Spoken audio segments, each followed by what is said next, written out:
My stepfather tried to claim my property, then the lawyer exposed him.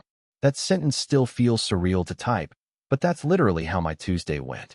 I'm 31, my name's Ryan, and I live just outside Columbus, Ohio, in a small one-bedroom apartment that still smells faintly like the previous tenant's candles whenever the heater kicks on.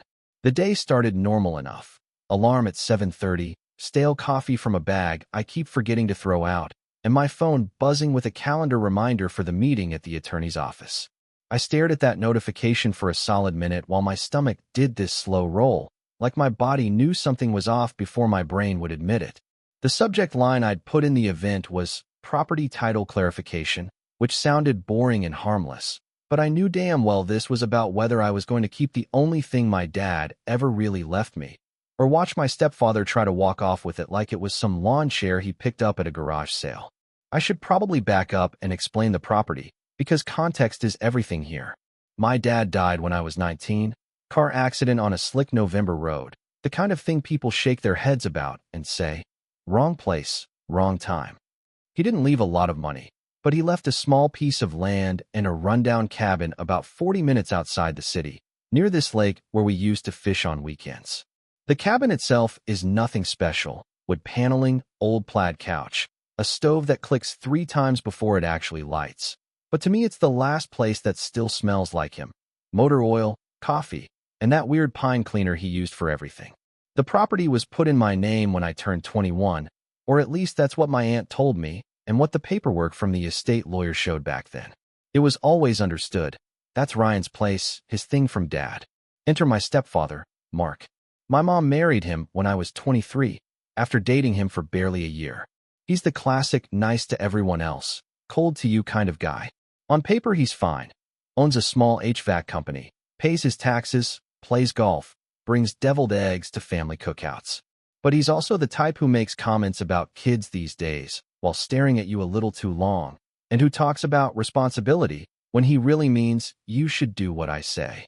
From the beginning, he treated the cabin like some neglected asset I was too immature to handle. He'd say things like, "You don't even use it, Ryan," while flipping through the mail at my mom's kitchen counter, or, "You're throwing away money on taxes," in this annoyed voice, like my name being on the deed was a personal inconvenience to him. The thing is, he wasn't totally wrong about me not using it. Life happened. I was juggling school, then jobs, then bills, then everything else. The cabin became this place I visited maybe a few times a year, usually when I was burned out or pissed off and needed to sit somewhere quiet where no one expected anything from me. I kept paying the property taxes out of my own account, sometimes cutting it close, sometimes putting off other stuff to make sure it got paid. The county envelopes would show up with that specific rough paper and the little window showing my name, and I'd get that small hit of "this is mine," even if it also came with a knot of stress. I never thought anyone would actually try to take it away from me. It honestly didn't cross my mind. About 2 weeks ago, my mom called me while I was on my lunch break, sitting in my car in the parking lot of the office where I do IT support. I remember I had this greasy fast food napkin in my hand, and she was talking way too fast, her voice doing that breathy thing it does when she's nervous. She said something like, "There's some confusion with the paperwork for the cabin, honey," and my brain immediately went, "Okay, what did Mark do?" She told me that Mark had been helping her review their finances and noticed something about the deed, and now there was apparently a question of whether the property was really just mine or part of the family assets. That phrase, family assets, hit me like someone dropped a brick in my chest. It sounded like something a banker would say, not my mom. I asked for details, and she got evasive. She kept saying, "Let's just talk about it with the lawyer, okay? I don't want there to be any misunderstanding." I could hear clinking dishes in the background, the TV low, and Mark's voice somewhere further away, like he was pacing or on another call. She said they'd scheduled a meeting with a lawyer Mark knew from work to make sure everything was legally clear. That was my next red flag. We already had an estate lawyer from when my dad died. Why weren't we going back to her? When I asked that, my mom got quiet, then said Mark thought it would be simpler this way. The conversation ended with me agreeing to meet them the following Tuesday at 10 a.m., because what else was I supposed to do? Refuse and look like I had something to hide. So that's how I ended up pacing around my apartment that morning, watching the steam from my coffee disappear while my mind ran worst-case scenarios. Outside, it was one of those gray Ohio mornings where the sky looks like dirty cotton and everything feels a little damp, even inside. My neighbor's dog was barking down the hall, someone was dragging a vacuum over a hardwood floor upstairs, and my phone kept lighting up with random Slack messages from work that I ignored. I pulled out the old file folder I kept at the back of my closet, this beat-up blue thing with the metal fasteners inside, and spread the papers on my kitchen table, the death certificate, the probate documents, the original deed copy with my name on it, the letter from the county recorded office from when the transfer finished. I ran my finger over my own name like I was checking if it was still there. The more I looked at the paperwork, the more angry I got. It wasn't just about land or a crappy cabin. It was about the fact that Mark had been around for 8 years and suddenly decided he knew better than my dad and the court system. He hadn't helped pay a single tax bill on that place. He hadn't spent nights out there with a space heater when the furnace died one winter. He hadn't helped me scrub mold off the bathroom ceiling or replace the rotted back steps. But somehow, in his mind, it had become family assets, and I was apparently the unreasonable one for thinking it should stay what it always was, mine. I could feel my jaw clenching as I stuffed the papers back into the folder, the edges catching and crinkling, like even the cardboard was resisting going back in. The drive to the law office took about 30 minutes, and I made the mistake of not putting on any music, so I was stuck alone with my thoughts and the sound of the heater blowing lukewarm air at my feet. Traffic was light, just a few delivery trucks and commuters, and at one point I ended up behind this minivan with a "World's Best Grandpa" sticker half peeled off the bumper. It made me weirdly sad and pissed at the same time, thinking about my own dad and how he'd probably lose his mind if he could see what was happening. I kept replaying conversations with my mom from the last year, little comments she made about money being tight, about Mark being stressed about retirement planning, and it all started to feel like a pattern I'd been too distracted to see. The law office itself was in one of those brick buildings in a strip of medical and professional suites, the kind with manicured bushes out front and a parking lot that smells like hot asphalt even when it's cold. I parked a few spots away from my mom's SUV and just sat there for a second, watching my breath fog up the windshield. I could see them through the glass door, standing in the small lobby. My mom in her beige coat she's had forever, Mark in one of his stiff-collared shirts. Scrolling on his phone like this was just another annoying errand. I watched him laugh at something on his screen while my mom stared at the floor, clutching her purse with both hands. That image is burned into my brain for some reason. When I finally walked in, the place smelled faintly like lemon cleaner and old carpet. There was a little reception desk with no one sitting at it, a pot of fake flowers, and a ticking wall clock that felt too loud for how quiet the room was. My mom turned toward me with this forced smile that didn't reach her eyes, and Mark gave me this short nod, like we were coworkers meeting for a status update. He didn't say anything like, "Hey, thanks for coming," just, "The lawyer's getting the documents ready," in this matter-of-fact tone. I could feel the file folder digging into my palm as I squeezed it tighter. I suddenly felt underdressed in my plain hoodie and jeans compared to his button-down and polished shoes, even though I knew it shouldn't matter. We didn't have to wait long before the lawyer came out. He was in his late 40s, suit a little too big at the shoulders, tie slightly crooked, holding a manila folder thick with papers. His name was printed on a small brass plaque on the wall, something Irish-sounding I immediately forgot because my brain was buzzing. He shook all our hands, firm but rushed, and led us into a conference room with a long wooden table and 4 black chairs. On the table, there were already 3 pins laid out neatly, a glass pitcher of water, and a stack of documents clipped together. The blinds were half open, letting this pale gray light in that made everything look kind of washed out. I sat on one side of the table, my mom and Mark on the other, and the lawyer at the head, like some weird family courtroom. As we settled in, I placed my own file folder in front of me, the blue cardboard looking almost childish compared to his organized stack. The lawyer glanced at it, then at me, but didn't comment. Instead, he cleared his throat and said something like, "So, we're here to clear up ownership and formalize things regarding the property your late father left behind," while shuffling his papers. He spoke calmly, like this was routine, but I caught a flicker of something in his eyes when he said formalize. I remember noticing that he had a small coffee stain on the cuff of his shirt, and that stupid detail grounded me for a second, like, okay, he's human, not some robot here to take my life apart. Still, My heart was pounding so loud I could almost hear it over the quiet hum of the HVAC in the ceiling. As he started explaining the situation as it had been presented to him, I felt this slow heat crawl up the back of my neck. According to what Mark had told him, there was ambiguity about whether my dad had intended the property as an individual gift to me or as something to remain within the marital estate when my mom remarried. I almost laughed out loud at the phrasing. Marital estate. We weren't talking about some waterfront mansion. We were talking about a slightly moldy cabin and 8 acres of trees and rocks. But there it was, written on the paper in front of him, in neat legalese. He said there was a proposed agreement ready for us to review and sign to avoid future conflict. And when he slid the stack in our direction, the top page had my name and Mark's name side by side in bold. When I saw my name printed next to Mark's on that document, it felt like someone hit a mute button inside my head. The room didn't go silent, exactly, but everything got distant, like I was underwater and the voices were coming through a thick wall.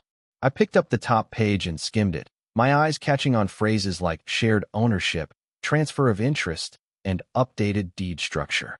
There was even a section proposing that any future sale of the property would require joint approval. Joint approval. As if I'd ever willingly hand over veto power to a man who once yelled at me for leaving a garden hose uncoiled in my mom's backyard. I kept reading, hands starting to feel sweaty against the paper, and the more I saw, the clearer it became. This wasn't clarification. This was a grab. A greedy, calculated grab dressed up as family organization. My mom wasn't looking at me while I read. She kept adjusting the sleeve of her coat, smoothing it over and over like the fabric had wrinkles it didn't have. I could tell she was anxious by the way she kept pushing her hair behind her ear, even though it was already tucked. Mark, meanwhile, sat with one ankle on his knee, tapping the pen against the table like he was bored. He didn't even pretend to hide it. It was the tapping that snapped me out of my fog. I realized I'd been hunched over the page, gripping it so tight the edges were bending. I remember thinking, if I don't say something now, they're going to railroad me, and I'll walk out of here having agreed to something I'll regret forever. My throat felt tight as I cleared it, and the sound seemed to echo too loudly in the small room. I asked the lawyer, as steadily as I could manage, where Mark's claim was coming from. Like, legally. I told him I had the original estate documents in my folder, and that they showed the transfer to me alone. The lawyer nodded slowly, then gave this tiny sigh that he tried to hide by flipping a page. He said something carefully worded about how information provided by the involved parties was incomplete, and that certain representations had been made that may not fully align with existing documentation. At first, I didn't understand what he was implying, but then he looked, not long, but long enough, at my blue folder, then back at Mark. It was quick, a flash, but everything inside me clicked at once. He hadn't seen my documents yet. He'd only seen what Mark gave him. My mom's head jerked up at that moment, and I could see something shift in her expression, like she suddenly wasn't so sure about the narrative she'd walked in believing. Mark didn't react at first, but his tapping stopped, which told me everything. The lawyer asked, gently, if I wanted to place my materials on the table so he could review them alongside the proposed agreement. I slid the folder forward, my hands shaking a little, and he opened it with this careful, almost reverent motion. He flipped through the pages one by one. When he reached the deed transfer, the one with the raised seal and the county recorder's stamp, he paused. He lifted it closer to his face, checking the date, the case number, and the signatures. The room got so still I could hear the clock ticking outside in the lobby. Then came the moment everything changed. The lawyer set the page down flat, kept one finger on the signature line, and turned to Mark. His voice stayed calm, totally neutral, but the words cut clean through the air. This was not disclosed to me. My mom's hand flew to her mouth like she'd been slapped. Mark blinked twice, his jaw tightening as he sat up straighter. He tried to say something like, well, I didn't think, but the lawyer held up a hand, stopping him. It wasn't aggressive, just firm, professional, final. He said that based on the legitimate recorded deed and the supporting probate documents, the property belonged solely to me, and that there was no legal basis for creating shared ownership unless I initiated it. He said it plainly, without room for debate, and my chest felt like it finally expanded after an hour of being squeezed. Mark shifted in his chair, the fake confidence draining out of him so fast it was almost awkward to watch. He tried to recover by saying the paperwork was confusing and that he thought the cabin was family property, but his voice had this wobble he couldn't hide. The lawyer corrected him again, still polite but firmer this time, explaining that estate transfers don't magically change with remarriage and that failing to disclose key documents during a legal consultation was a serious issue. My mom looked between us like she was seeing the situation for the first time. Her face had gone pale, and she whispered my name, soft and strained, like she wasn't sure whether to apologize or defend herself or disappear into the floor. I didn't say anything. I couldn't. My throat felt thick, and I was afraid if I opened my mouth too soon, it would all come out wrong. Anger, hurt, disbelief. Instead, I let the silence do the talking, and it felt heavier than any confrontation we'd had before. Mark leaned back, crossed his arms, and started chewing the inside of his cheek. It was something he always did when he knew he'd been caught, but didn't want to admit it. He wouldn't make eye contact with me. He just kept staring at the documents in front of the lawyer, like if he glared long enough, they'd change into something that backed him up. The lawyer, meanwhile, turned the stack of proposed agreements around and placed them neatly back in his own folder. He didn't tear anything up or lecture anyone, but the gesture was enough to make it clear the meeting was no longer about clarifying ownership. He said he would be filing a note in his records stating that the deed transfer was valid and uncontested, and that any challenge to it would require substantial evidence, which did not appear to exist. There was this low buzzing in my ears, but I understood every word. My hands had finally stopped shaking. For the first time all morning, I felt grounded. Solid, like I wasn't the one being evaluated anymore. My mom whispered, "Mark, what did you tell him?" in this tiny voice that cracked at the end. Mark muttered something about miscommunication and trying to help, but even he sounded embarrassed saying it. He tried to put a supportive hand on her arm, but she pulled away just a little, small movement, but I caught it. The lawyer excused himself briefly to make copies of my documents for the file, and when he left the room, the silence between the three of us went sharp and thick. Mark finally looked at me, but his expression wasn't apologetic. It was irritated, like I'd inconvenienced him by showing up prepared. I don't know what came over me, but I leaned back in my chair, crossed my arms, and met his stare without flinching. For once, he didn't hold the power in the room, and we both knew it. He looked away first. My mom kept rubbing her forehead, her eyes glossy, like she was fighting back tears. I could feel my heart beating hard again, but in a different way. Not fear, not anger. Something closer to relief. Like I'd been bracing for a punch that never landed. When the lawyer returned with the copies, he placed them in a neat stack beside me and said, "For your records, Mr. Hayes." Hearing someone use my last name in a professional tone, acknowledging me, not Mark, felt like the smallest but most satisfying victory. The lawyer suggested that since the matter was resolved, we didn't need to proceed with any further discussion. He stood, signaling the meeting was done, and we all rose from our chairs. Mark shoved his pen into his pocket with this irritated flick, and my mom kept wiping her palms on her coat like she needed something to anchor herself. Walking out of that conference room felt strange, like the air outside the door belonged to a different day. The hallway smelled faintly like dust and copier toner, and the carpet had this worn patch near the corner from years of foot traffic. I remember noticing all of that because I needed something concrete to focus on while my mom and Mark stood behind me, not saying anything. My mom finally asked if we could talk outside, her voice tight, like she was holding her breath. Mark just exhaled sharply, the sound bouncing off the walls, and muttered something about needing to regroup. I could feel their eyes on my back while I walked toward the exit, clutching the copied documents like they were something fragile that might crumble if I loosened my grip. When we stepped into the parking lot, a cold breeze cut across the asphalt, carrying that faint smell of exhaust and wet leaves. My mom pulled her coat tighter around her shoulders, and for the first time all morning, she looked small. Not physically smaller, just diminished. Like she'd finally begun to realize what Mark had set in motion. She tried to say something, maybe to explain herself, but the words caught in her throat, and nothing came out. Mark stood a step behind her, arms crossed, jaw tight, staring at me like I'd embarrassed him publicly. I didn't even feel anger anymore. Just this heavy, tired awareness that the people I trusted to protect my dad's memory had come close to letting someone rewrite it. My mom eventually found her voice long enough to say my name, soft and trembling. She asked why I hadn't told her I still went to the cabin, like that mattered. I told her I didn't think I needed permission to use something that was mine. The words came out steadier than I expected, almost calm, and that calmness seemed to upset her more than if I'd yelled. She looked at the ground, blinking fast. Mark let out this frustrated sigh, shaking his head like the entire situation was irrational. He said something about not wanting assets tied up and family consolidation, speaking in that clipped tone he uses when he's trying to sound logical but really just wants control. I didn't respond. I just opened my car door and placed the folder on the passenger seat, the paper edges scraping softly against the fabric. My mom stepped forward, reaching out like she wanted to grab my arm, but then she stopped halfway. Her hand hovered in the air for a second before she pulled it back to her chest. She whispered, "We just wanted what was best." I looked at her, and the thing that struck me hardest was that she actually believed that. Maybe not entirely, but enough to let Mark steer her into this mess. I could see the guilt creeping into her face, the edges of it tightening her expression.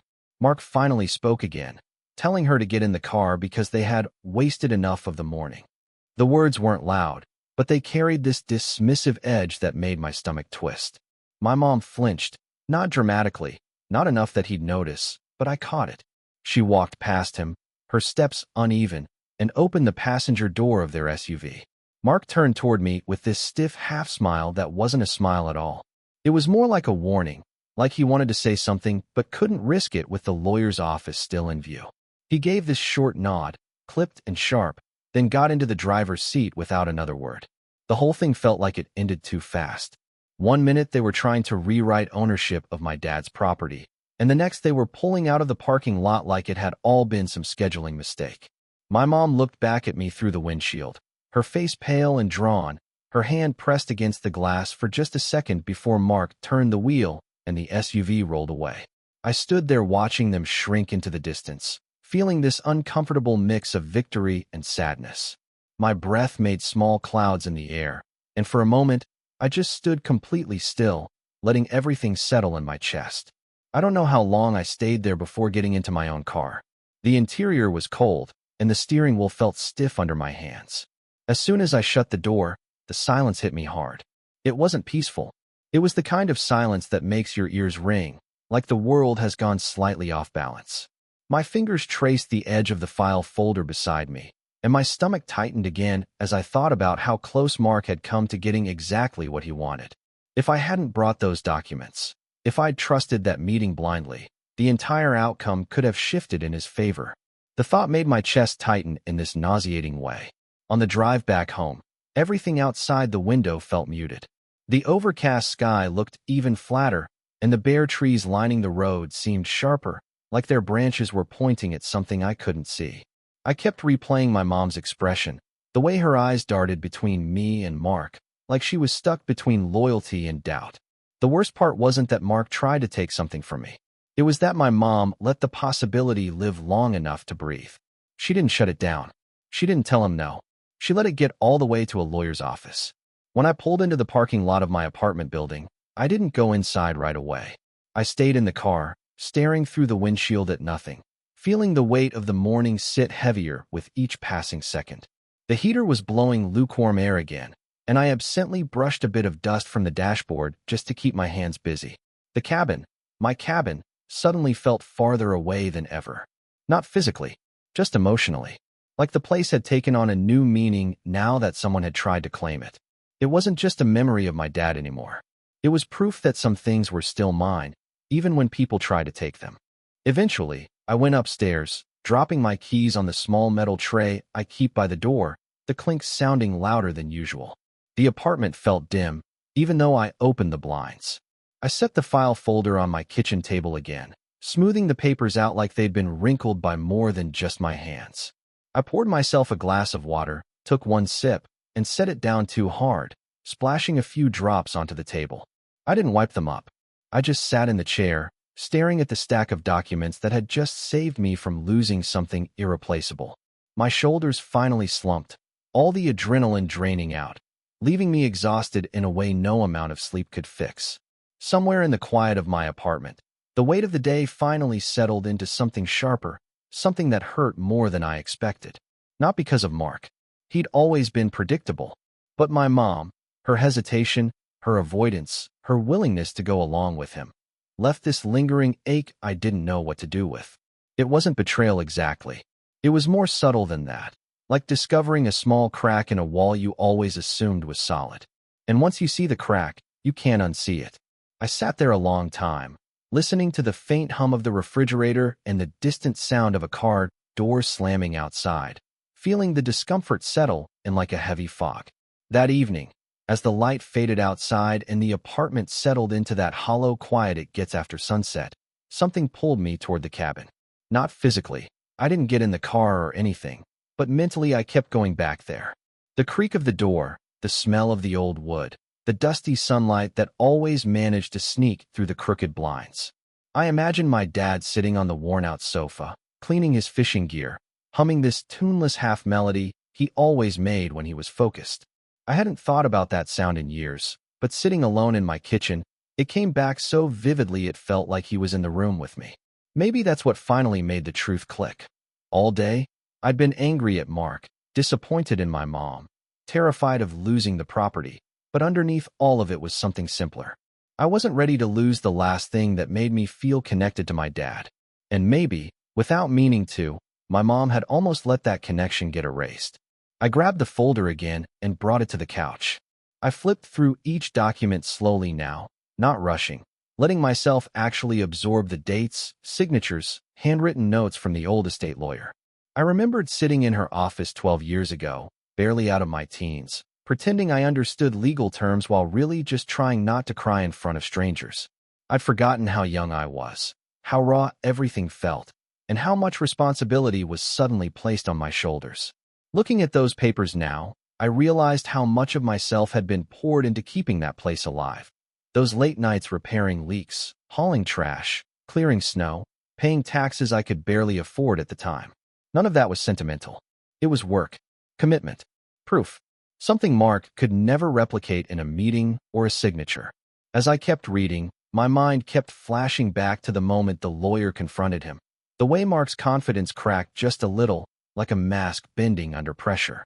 I didn't know what bothered me more, that he tried to take what wasn't his, or that he had gone into that meeting fully expecting to win. I could still see the exact second he realized he wasn't the smartest person in the room. It was subtle, but it was there, a flicker in his eyes, a twitch in his jaw. I'd seen that expression before, usually directed at repair guys or people who challenged him at family gatherings. This was the first time it had been directed inward, at himself. And for a split second, it almost made me feel sorry for him. Almost. My phone buzzed around 8 o'clock. A text from my mom. Just one sentence. Can we talk soon? No apology, no explanation, no acknowledgement of the meeting. Just that. I stared at it for a while, thumb hovering over the screen. Part of me wanted to respond immediately, to ease whatever panic she was probably feeling. Another part of me felt this growing heaviness, the realization that for years, I'd been smoothing things over, making the difficult conversations easier for her, absorbing the awkwardness so she wouldn't have to. Tonight, I didn't have the strength to do that. Not after everything. I set the phone face down on the couch and let the message sit unanswered. Around 9, I turned off all the lights except the lamp by the window. Sitting in that dim room, I felt the weight of the day thicken into something quiet, almost suffocating. I thought the big confrontation had happened at the lawyer's office, but this slow, creeping recognition of what my family had almost done, hit deeper. There was no yelling, no dramatic goodbyes, no slammed doors. Just the realization that the bond between me and my mom had shifted, maybe permanently. And that shift wasn't loud. It was a subtle cracking sound in the background of my life, small enough that you almost miss it, but constant enough that you know something structural has changed forever. I lay back on the couch, staring at the ceiling, feeling this strange combination of relief and grief. Relief that the cabin was still mine, untouched.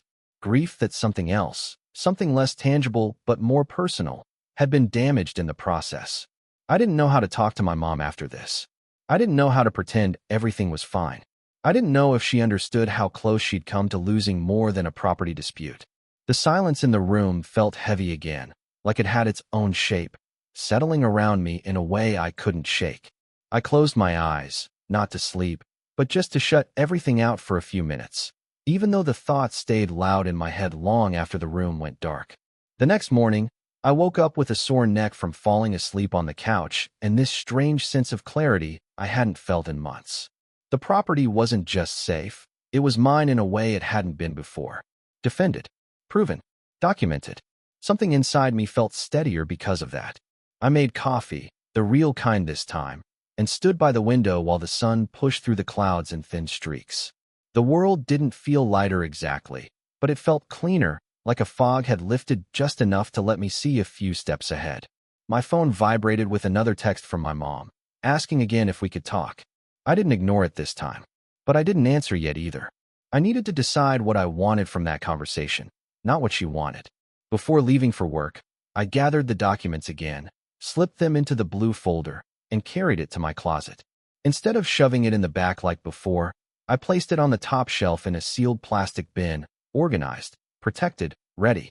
For the first time, the cabin felt less like an inherited burden and more like something I could shape, rebuild, maybe even turn into a place I actually lived someday. That thought surprised me, but it didn't scare me like it used to. It felt possible, like holding on to it wasn't just honoring my dad. It was choosing my own life instead of letting someone else define it for me. By lunchtime, I'd made up my mind. I texted my mom back and told her we could talk, but on my terms, at my place, without Mark. I didn't know how she would respond, but setting that boundary felt necessary, like the first real step toward fixing whatever could still be fixed. I wasn't interested in revenge, not in the dramatic sense. But I did want something: distance from Mark, control over my own story, and the knowledge that I could stand my ground when it mattered. When she replied saying she understood and would come by tomorrow alone, something loosened in my chest. Not forgiveness yet, but room for it, maybe. That afternoon, during a break at work, I pulled up the county website and started researching renovation permits, property tax reductions, and grants for restoring older structures. I didn't know exactly why. It wasn't like I had the savings to overhaul the cabin right away, but looking at those options made the future feel different. Bigger, more mine. The cabin had almost been taken from me, but now, instead of feeling afraid of losing it, I felt motivated to invest in it, care for it, make it a place I wanted to go, not just a memory I was trying to preserve. For the first time in years, the idea of driving out there didn't feel like an escape. It felt like possibility. When I got home that evening, I sat at my kitchen table with a notebook and started sketching out small plans. Nothing fancy, just ideas. Replace the back steps, patch the roof, maybe refinish the floors if I could borrow a sander. It wasn't about revenge. It wasn't about proving anything to Mark or even to my mom. It was about choosing myself in a situation where someone tried to take that choice away. That realization settled into me slowly, warm and grounding. The cabin hadn't just survived the morning. I had. And I'd gained something unexpected: clarity, independence, and a reason to reclaim a part of my life I'd been neglecting for too long. By the time the sun dipped below the buildings outside my window, I closed the notebook and felt something I hadn't felt since the whole ordeal began: peace. Not the naive kind, not the kind that comes from pretending things are fine. A quieter peace, the kind that comes from knowing exactly what's yours and being ready to protect it. Whatever conversation waited with my mom tomorrow, whatever fallout Mark was dealing with in his own head, none of it changed the fact that the property was mine, and that keeping it had reminded me of the strength I didn't realize I still had. I locked the front door, turned off the lights, and let myself breathe.